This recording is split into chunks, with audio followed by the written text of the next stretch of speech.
सीधा रुख करते हैं दतिया से आ रही बड़ी खबर का, जहां पर दतिया उपचुनाव के लिए पहले राउंड की गिनती पूरी हो चुकी है। दूसरे राउंड में बीजेपी प्रत्याशी आशुतोष तिवारी लगातार आगे। बीजेपी प्रत्याशी आशुतोष तिवारी को मिले 3,702 वोट। कांग्रेस के घनश्याम सिंह को मिले 3,532 वोट। कुल 15 राउंड में पूरी की जाएगी मतगणना। काउंटिंग में करीब 350 अधिकारी कर्मचारी भी शामिल। चलिए अधिक चर्चा करते हैं ग्राउंड जीरो से। दतिया से अरविंद सिंह चौहान जी, एसोसिएट एडिटर, हमारे साथ जुड़ गए हैं।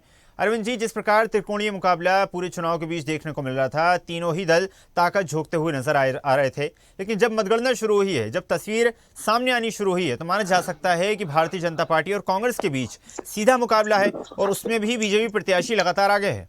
जी हाँ, अभी जल्दबाजी होगी कुछ भी कहना, क्योंकि अभी 2 राउंड हुए हैं और उसमें लगभग 1500 वोटों से वो आगे चल रहे हैं।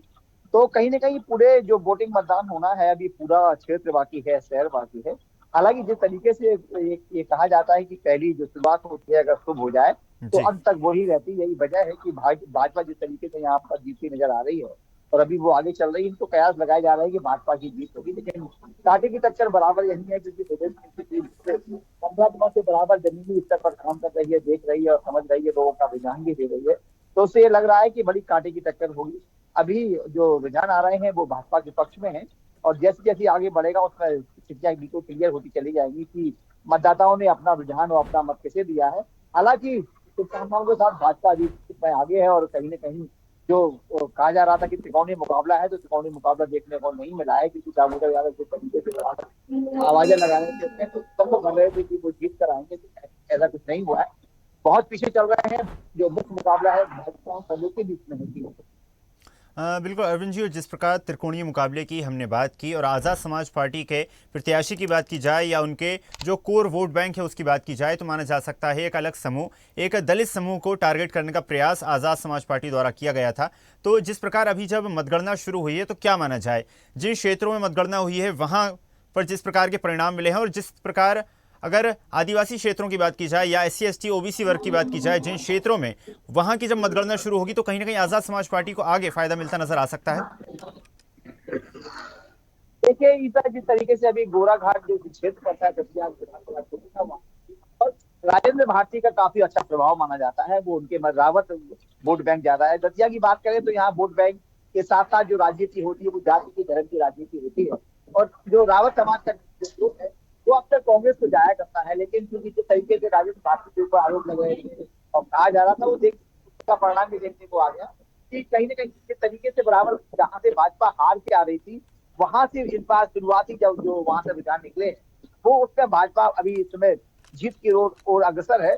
तो कहीं ना कहीं जिस तरीके से बराबर आरोप लगाए जा रहे थे कि भाजपा ने बहुत मेहनत की है, कांग्रेस के बहुत सारे कार्यकर्ता है, उन्हें साधने की कोशिश की है और राजेंद्र भारती ने जिस तरीके से आरोप लगाया, तो राजेंद्र भारती ने खुद ही घनश्याम सिंह पर आरोप लगाया और कहा है कि ये भाजपा के कैंडिडेट है। तो कहीं ना कहीं अगर यहाँ पर कांग्रेस हारती है तो आप तय मान लीजिए कि भाजपा तो पूरी ताकत से लड़ी चुनाव, लेकिन कांग्रेस भितरघात का शिकार हो गई यहाँ। यानी कि जो उनमें आपसी द्वंद है, घनश्याम सिंह हो, अजय नायक हो, राजेंद्र भारती हो, ये आपस में एकजुट नहीं हो पाए। यही यही वजह रही कि यहाँ पर कांग्रेस की हार अभी शुरुआत में जो हुआ रुझान निकल के आ रहे हैं, उसमें अभी भाजपा आगे चल रही है। उसी समय बाद स्पष्ट हो जाएगा कि जीत किसकी होगी। लेकिन जिस तरीके से देखा जा रहा है बराबर कांटे की टक्कर है। 1000-2000 वोट कोई माने नहीं रखते हैं जब 2 लाख मतदाताओं का मामला होता है। लेकिन कहीं ना कहीं साफ तौर पर जिस तरीके से देखा जा रहा है कि कांग्रेस पीछे है और भाजपा आगे है। और दामोदर यादव जो जिस तरीके से ये जातियों की राजनीति करते हैं, धर्म की राजनीति करते हैं, बंटवारे की राजनीति करते हैं, मतदाता ने उन्हें नकार दिया है। जी हाँ बिल्कुल अरविंद जी, और जिस प्रकार अगर आखिरी जो लास्ट चुनाव हुआ उसकी अगर बात की जाए तो माना जा सकता है कि गृह मंत्री को हराकर कांग्रेस पार्टी का प्रत्याशी उस सीट पर काबिज हुआ था।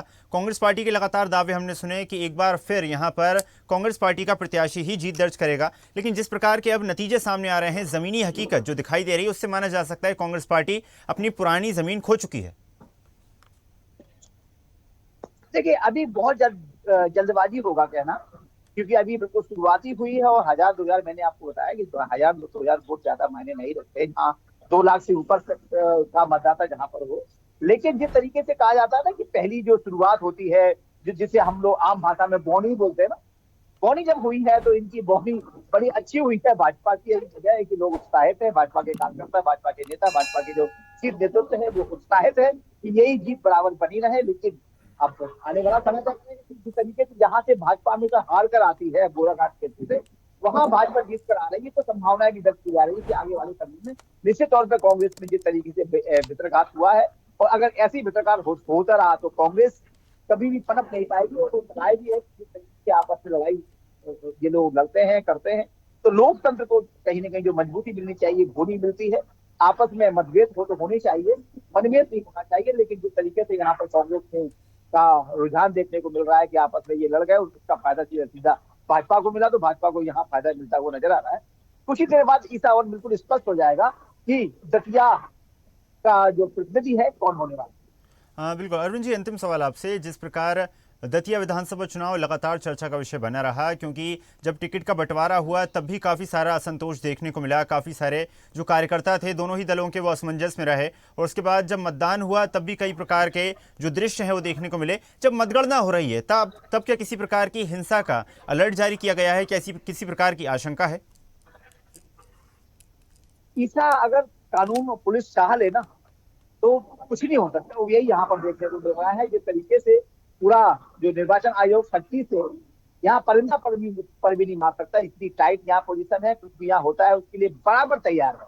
तो कहीं ना कहीं जिस तरीके से जब चुनाव डिक्लेयर हुआ था, उदम हुआ था और ये राशि को रोक दिया गया था, तो कहीं ना कहीं ये साफ तौर पर चुनाव आयोग के लिए थोड़ा सा बिल्कुल उसने संज्ञान में लिया होगा। यही वजह है कि पूरे जो कलेक्टेड एरिया जहां पर मतगणना यहाँ पर हो रही है, परिंदा भी पड़ नहीं मार सकता।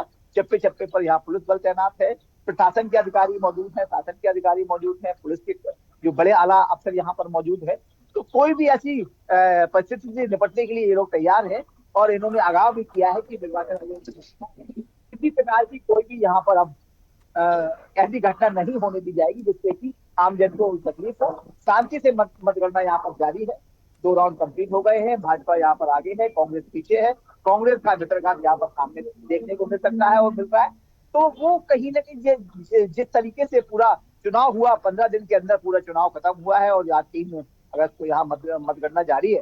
तो ये पूरा जो अगर सिनेरियो की बात करें तो कांग्रेस ने भी पूरी ताकत लगाई, भाजपा ने भी पूरी ताकत लगाई, लेकिन कांग्रेस में जो अंतरकलह है उसका परिणाम सामने आने लगा है कि कांग्रेस में पीछे चल रही है।